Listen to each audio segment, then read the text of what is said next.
সিরিয়ার সাবেক president Bashar আল আসাদের পতনের পর প্রথমবারের মতো দেশটি সফর করলেন দুই ইউরোপীয় নেতা। স্থানীয় সময় শুক্রবার সকালে জার্মানির পররাষ্ট্রমন্ত্রী আনালেনা বেয়ারবোক ও ফ্রান্সের পররাষ্ট্রমন্ত্রী জ্যাঁ-নোয়েল ব্যারথ দেশটির রাজধানী দামেস্ক পৌঁছার পরই সামাজিক মাধ্যম এক্সে সিরিয়ার জনগণের প্রতি ফ্রান্স ও জার্মানির সংহতির কথাও জানান ব্যারথ। বলেন, সিরিয়ায় আঞ্চলিক স্থিতিশীলতা নিশ্চিতে শান্তিপূর্ণ ও গণতান্ত্রিক রূপান্তর প্রয়োজন। একই দিন তারা বৈঠক করেন দেশটির বর্তমান নেতা আহমেদ আল শারার সঙ্গে। ইউরোপিয়ান ইউনিয়নের পক্ষ থেকে সিরিয়ার ক্ষমতা হস্তান্তরের প্রক্রিয়াকে শান্তিপূর্ণ করতে শারার প্রতি আহ্বান জানিয়েছেন ফ্রান্স ও জার্মানির পররাষ্ট্রমন্ত্রী।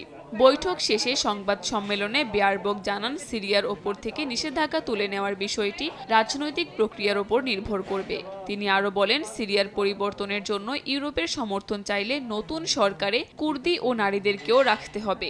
ইউরোপ সিরিয়াকে সমর্থন করবে, কিন্তু নতুন কোনো ইসলামিক কাঠামোর জন্য সমর্থন করবে না বলেও মন্তব্য করেন জার্মান পররাষ্ট্রমন্ত্রী।